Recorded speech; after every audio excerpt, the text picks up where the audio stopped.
Hello friends, welcome to Satish academy online. Friends, मैं आपके सामने प्रस्तुत हूं आज के करंट अफेयर्स और उन पर आधारित एमसीक्यूज के साथ। तो चलिए फ्रेंड्स, एक एक करके हम आज की मुख्य खबरों को जानते हैं। और सबसे बड़ी और सबसे अहम खबर हमारे सामने ये है कि हमारे देश का जो चुनाव आयोग है अर्थात इलेक्शन कमीशन, उसने कल एक प्रेस कॉन्फ्रेंस रखने की घोषणा की है अर्थात 17 अगस्त को। तो ये प्रेस कॉन्फ्रेंस क्यों रखी गई है उसके बारे में एक एक करके चर्चा करेंगे, लेकिन सबसे पहले मैं आपको ये बताना चाहता हूं कि जो हमारे भारत का चुनाव आयोग है अर्थात इलेक्शन कमीशन ऑफ इंडिया, वह देश में स्वतंत्र और निष्पक्ष चुनाव करवाने वाली संवैधानिक संस्था है। और जब भी चुनावी प्रक्रिया, मतदाता सूची या राजनीतिक विवाद से जुड़ा कोई बड़ा मुद्दा सामने आता है तो चुनाव आयोग प्रेस कॉन्फ्रेंस करके जनता और मीडिया को जानकारी देता है।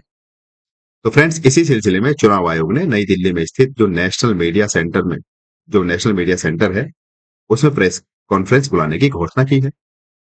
तो फ्रेंड्स, चुनाव आयोग ने यह घोषणा क्यों की है, चलिए जरा बात हम करते हैं। एक सेकंड फ्रेंड्स। हाँ, तो चुनाव आयोग ने घोषणा क्यों करी है? देखिए, उसके मुख्यतः 3 कारण हमें नजर आ रहे हैं। पहला कारण तो यह है कि जो बिहार सरकार है, कारण नंबर 1, जो बिहार सरकार है वह बिहार में स्टेट आइडेंटिफिकेशन रजिस्टर करा रही है। इसका मतलब ये हुआ कि बिहार सरकार जो स्टेट आइडेंटिफिकेशन रजिस्टर करा रही है उसके माध्यम से जो मतदाता है उनसे संबंधित कुछ जानकारी इकट्ठी कर रही है। लेकिन जो विपक्ष है, उस विपक्ष का ये कहना है कि जो स्टेट आइडेंटिफिकेशन रजिस्टर हो रहा है बिहार में, जिसको शॉर्ट में सर बोलते हैं, उस सर के माध्यम से जो सरकार है वो मतदाताओं की पहचान या उनके संबंध में जानकारी इकट्ठा करने की कोशिश कर रही है। इसे जो विपक्षी दल है उन्होंने गोपनीयता का उल्लंघन बताया है और इसे राजनीतिक पक्षपात भी बताया है। तो विपक्ष ने फ्रेंड्स ये भी आरोप लगाया है कि ये जो सर अर्थात स्टेट आइडेंटिफिकेशन रजिस्टर बिहार सरकार द्वारा किया जा रहा है, इससे मतदाता सूचियों में गड़बड़ी और धांधली होने की भी संभावना बढ़ सकती है। तो फ्रेंड्स, ये आरोप विपक्ष के द्वारा बिहार सरकार पर लगाया गया है। तो अब चुनाव आयोग पर यह दबाव है कि वह स्पष्ट करे कि क्या राज्य सरकार का यह कदम चुनावी नियमों और संवैधानिक दायरे के अनुकूल है या नहीं। तो फ्रेंड्स, एक कारण तो जो कल प्रेस कॉन्फ्रेंस होने वाली है चुनाव आयोग की तरफ से, एक कारण तो हमने आपको यह बताया कि जो बिहार सरकार स्टेट आइडेंटिफिकेशन रजिस्टर कर रही है उसके संबंध में है, जो विपक्ष ने उस पर आरोप लगाए हैं। और दूसरा सबसे बड़ा कारण प्रेस कॉन्फ्रेंस होने का जो हमें लगता है वो ये है कि जो हमारे देश के विपक्षी नेता है, संसद के जो विपक्षी नेता हैं अर्थात कांग्रेस नेता राहुल गांधी, उन्होंने बहुत बड़ा आरोप लगाया कि पिछले कुछ चुनावों में वोट चोरी हुए हैं। और उन्होंने ये भी कहा कि हमारे जो भारत है उस भारत में जो लोकतंत्र है वो खतरे में है। क्यों खतरे में है? क्योंकि कई जगह पर वोट चोरी हुए हैं। ऐसा जो हमारे विपक्ष के नेता है राहुल गांधी जी, उनका कहना है। तो फ्रेंड्स, वो कोई आम इंसान नहीं है, हमारे देश के विपक्ष के नेता है।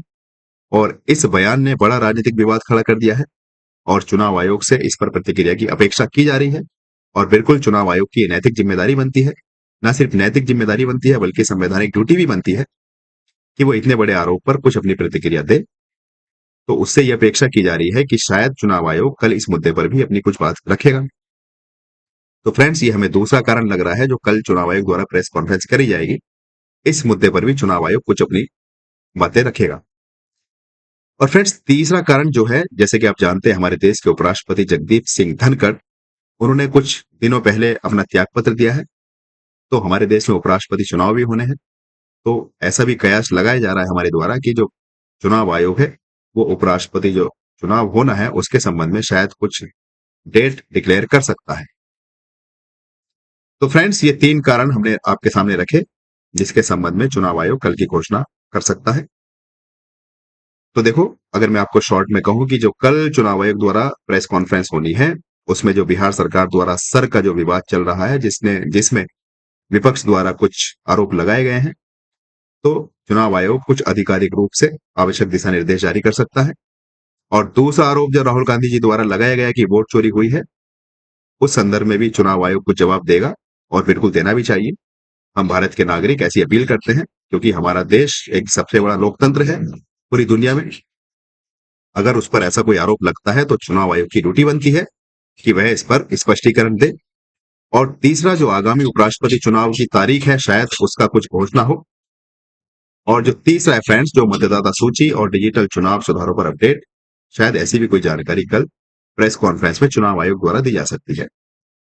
तो फ्रेंड्स, ये चुनाव आयोग द्वारा जो कल प्रेस कॉन्फ्रेंस होनी है उसके संदर्भ में हमने आपको बताया कि क्या कुछ हो सकता है कल की कॉन्फ्रेंस में।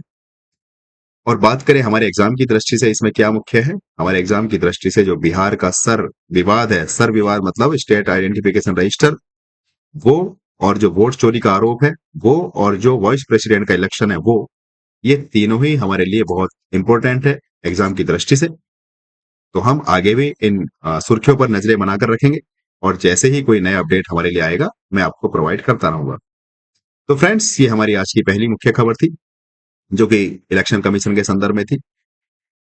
तो चूंकि इलेक्शन कमीशन अब सुर्खियों में है, मैंने सोचा कि इलेक्शन कमीशन क्या है, इसकी कब स्थापना हुई, इसकी क्या संवैधानिक अधिकार है, इसकी क्या संरचना है, तो एक शॉर्ट नोट्स मैंने आपके लिए बनाकर तैयार किया है। तो फ्रेंड्स, इलेक्शन कमीशन के बारे में एक छोटा सा नोट्स आपके लिए, जो कि आपके एग्जाम की दृष्टि से बहुत मुख्य है, क्योंकि अब इलेक्शन कमीशन चर्चा में है, और हो सकता है कि आने वाली जितनी भी परीक्षाएं हैं उनमें इलेक्शन कमीशन से संबंधित कोई प्रश्न पूछा जाए।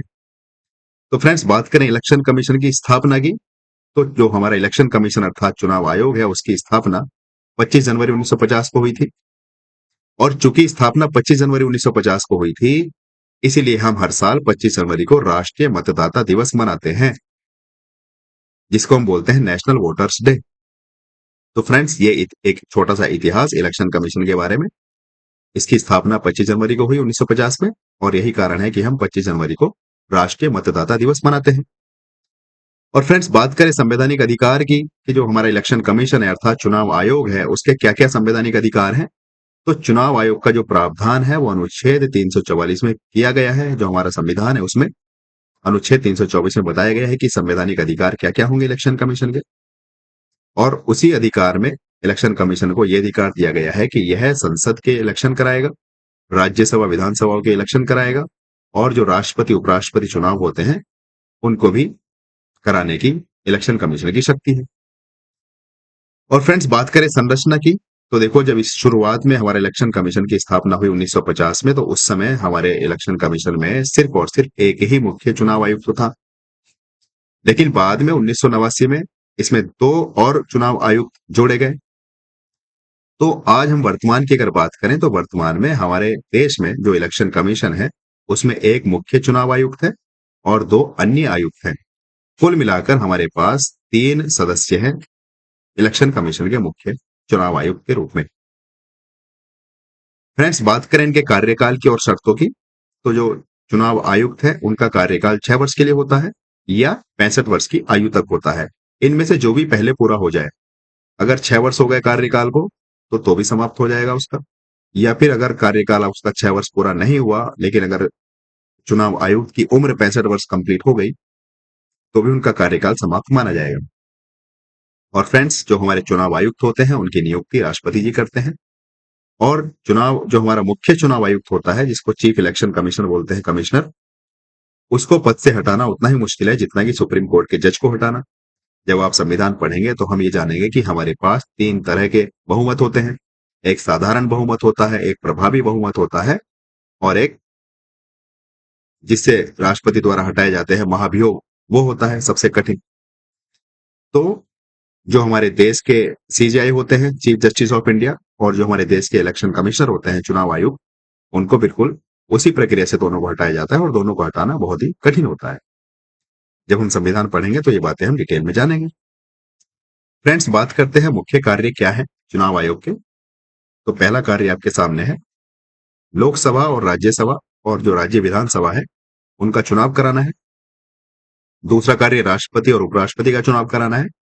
और तीसरा कार्य राजनीतिक दलों का पंजीकरण करना है, और इन राजनीतिक दलों को यह बताना है कि कौन सा दल राष्ट्रीय स्तर का है और कौन सा दल राज्य स्तर का है, और देश में आचार संहिता को लागू करना है।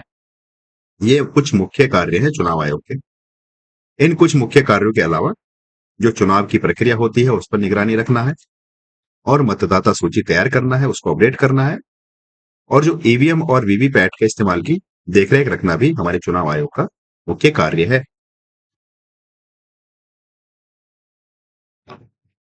चलिए फ्रेंड्स, आगे बढ़ते हैं। चूंकि मैंने आपको बताया था शुरुआत में, जो बिहार में स्टेट आइडेंटिफिकेशन रजिस्टर हो रहा है, उसमें विपक्ष ने एक और आरोप लगाया है। और वो आरोप ये है कि जो देश के नागरिक हैं, जो मतदाता हैं, उनका निजता का अधिकार का भी हनन हो रहा है। तो फ्रेंड्स, मैंने सोचा कि ये निजता का अधिकार क्या है, एक बार इसको भी आपको डिटेल दी जाए। तो अगर हम बात करें इसकी परिभाषा की, तो निजता के अधिकार का मतलब है कि हर व्यक्ति का निजी जीवन या व्यक्तिगत स्वतंत्रता या जानकारी या उसकी जीवन शैली में कोई भी अवांछित दखलंदाजी नहीं की जा सकती। तो वह निजता का अधिकार है, जिसको इंग्लिश में बोलते हैं राइट टू प्राइवेसी। तो इस राइट टू प्राइवेसी, इसमें कुछ संवैधानिक अधिकार है हर नागरिक को मिले हुए हैं। ये हमारा एक मौलिक अधिकार है, मैं आपको बता दूं, हम इसमें चर्चा करेंगे। तो इसमें जो संवैधानिक अधिकार है निजता के अधिकार में, वो क्या है? देखो, संविधान में शुरुआत में जो राइट टू प्राइवेसी है, उसको सीधे तौर पर हमें मौलिक अधिकार नहीं बताया गया था। अर्थात निजता का अधिकार शुरुआत में मौलिक अधिकार नहीं था। लेकिन सुप्रीम कोर्ट ने इसे अनुच्छेद 21 का हिस्सा मान लिया। जैसे कि आप जानते हैं कि हमारे जो भारतीय संविधान है, उसमें कुछ मौलिक अधिकार है, और उसमें से एक मौलिक अधिकार हमारा है अनुच्छेद 21। तो बाद में संविधान ने जो निजता का अधिकार है, उस निजता के अधिकार को अनुच्छेद 21 में जोड़ दिया है। और ये कब जोड़ा? ये 2017 में एक केस हुआ था, के एस पुट्टास्वामी बनाम भारत सरकार का। इस केस में सुप्रीम कोर्ट ने 9 न्यायाधीशों की बेंच द्वारा सर्वसम्मति से फैसला दिया कि निजता का अधिकार मौलिक अधिकार है। और फ्रेंड्स, उसी केस में इस आर्टिकल 21 प्लस जो अन्य फंडामेंटल राइट्स है, जैसे कि आर्टिकल 19 अभिव्यक्ति की स्वतंत्रता और आर्टिकल 14 समानता का अधिकार, ये सब जोड़ दिया गया। तो फ्रेंड्स, ये एक सामान्य सी जानकारी मैंने आपको दी निजता के अधिकार के संबंध में। आगे बढ़ते हैं। आगे निजता के अधिकार में कौन कौन सी बातें शामिल हैं, अगर आपसे प्रश्न में पूछ लिया जाए कि कौन सी बात या कौन सा बिंदु निजता के अधिकार में शामिल नहीं है, तो हमें यह पता होना चाहिए कि कौन कौन सी बातें निजता के अधिकार में आएंगी। तो सबसे पहली जो बात होगी, वो व्यक्तिगत जानकारी की सुरक्षा। जैसे कि आधार कार्ड या डेटा या मेडिकल डेटा अगर कोई आपसे मांगे, तो हमारा निजी अधिकार है, हम उसको देने से बिल्कुल मना कर सकते हैं। और दूसरी, जो परिवार और विवाह से जुड़ी गोपनीयता होती है, वो भी निजता के अधिकार में आती है। तीसरा, भोजन, पहनावा और जीवन शैली की जो स्वतंत्रता होती है, वह भी निजता के अधिकार में आती है। और जो इंटरनेट और सोशल मीडिया पर जो डेटा होता है, वह भी निजता के अधिकार में आता है। ये फ्रेंड्स हाल ही में जोड़ा गया है। जो गुलाम नबी आजाद जी हैं, उन्होंने एक सुप्रीम कोर्ट में इस बारे में पिटीशन लगाया था। तब सुप्रीम कोर्ट ने माना कि जो इंटरनेट और सोशल मीडिया है, वह भी निजता के अधिकार में दायरे में आता है। तो फ्रेंड्स, क्या ये जो हमारे निजता के अधिकार हैं, क्या वो एकदम, उनकी कोई सीमा नहीं है, अपने आप में एब्सोल्यूट है, पूर्ण है? बिल्कुल ऐसा नहीं है। यह अधिकार हमारा पूर्ण नहीं है, अर्थात एब्सोल्यूट नहीं है। इस पर युक्त युक्त निर्बंधन लगाए जा सकते हैं सरकार के द्वारा। कब कब लगाए जा सकते हैं? वो, अगर राष्ट्रीय सुरक्षा की कोई बात होगी, तो सरकार हमारा निजता के अधिकार को कम कर सकता है। या अगर किसी लोक व्यवस्था की बात होगी, तो भी निजता का अधिकार कम किया जा सकता है। या अगर कानून की प्रक्रिया किसी तरह से बाधित हो रही है, तो भी निजता के अधिकार को थोड़ा बहुत कम किया जा सकता है सरकार के द्वारा। तो फ्रेंड्स, ये हमारी कुछ सामान्य सी जानकारी थी। अब हम चलते हैं आज के एमसीक्यूज पर। और जैसे कि पहला प्रश्न आपके सामने है, प्रश्न नंबर 1, इसमें कहा है कि चुनाव आयोग से संबंधित प्रावधान संविधान के किस अनुच्छेद में है? तो मैंने जब शुरुआत में बताया था आपको कि संवैधानिक शक्तियां कौन कौन सी हैं चुनाव आयोग की, तो उसमें आर्टिकल 324 जो चुनाव आयोग के बारे में जानकारी देता है। हमारा ऑप्शन हो जाएगा सी। फ्रेंड्स, प्रश्न नंबर 2 में पूछा गया है कि निजता का अधिकार किस अनुच्छेद के अंतर्गत मौलिक अधिकार माना गया है? तो बताइए कौन सा अनुच्छेद है जिसमें निजता के अधिकार को मौलिक अधिकार माना गया है? तो ऑप्शन नंबर सी, अर्थात अनुच्छेद 21। फ्रेंड्स, प्रश्न नंबर 3 हमारे सामने है, निजता के अधिकार में क्या शामिल है? हमें यह बताना है कि कौन कौन सी बातें हैं जो निजता के अधिकार में आती है। तो देखो, व्यक्तिगत डेटा सुरक्षा आता है, बिल्कुल आता है। और पारिवारिक जीवन की गोपनीयता आती है, बिल्कुल आती है। भोजन व जीवन शैली की स्वतंत्रता आती है, बिल्कुल आती है। तो हम कह देंगे उपरोक्त सभी। तो हमारा जो उत्तर हो जाएगा क्वेश्चन नंबर 3 का, वो हो जाएगा option number D. Friends, question number 4 आपकी एग्जाम की दृष्टि से बहुत मुख्य है, क्योंकि अब चुनाव आयोग चर्चा में रहने वाला है। तो आने वाली जितनी भी परीक्षाएं होंगी, उसमें ये प्रश्न पूछा जा सकता है। और प्रश्न नंबर 4 ये कहता है कि भारत में राष्ट्रीय मतदाता दिवस कब मनाया जाता है? तो मैंने आपको बताया था, जिस दिन हमारे देश में चुनाव आयोग की स्थापना हुई थी, उसी दिन को राष्ट्रीय मतदाता दिवस के रूप में मनाया जाता है।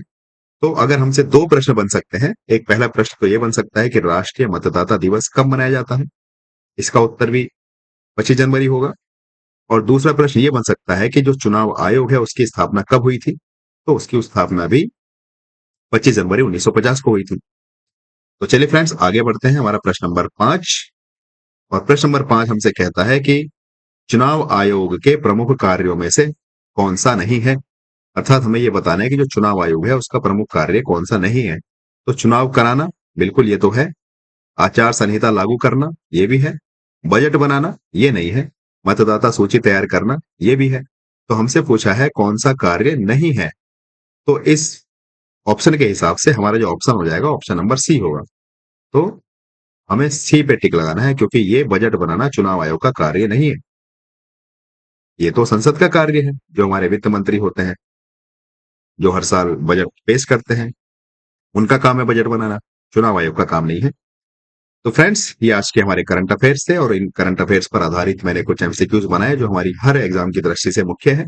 आने वाले जो कि जितने भी पेपर होंगे, क्योंकि ये चुनाव आयोग अब चर्चा में चलता रहेगा, और जितनी भी खबरें इससे संबंधित हमारी आती रहेंगी आगे, मैं आपको अपडेट करता रहूंगा। तो फ्रेंड्स, इन्हीं शब्दों के साथ मैं आपसे विदाई लेता हूं, और अगर आपने अभी तक हमारा चैनल सब्सक्राइब नहीं किया है, तो जाते जाते आपसे अपील करता हूं कि हमारे चैनल को आप सब्सक्राइब करें, और अगर आपने सब्सक्राइब कर लिया है तो इसको शेयर भी करें, ताकि अन्य लोग हमारे इस चैनल का फायदा उठा सकें। तो चलिए फ्रेंड्स, इन्हीं शब्दों के साथ मैं आपसे विदाई लेता हूं। Bye bye, take care.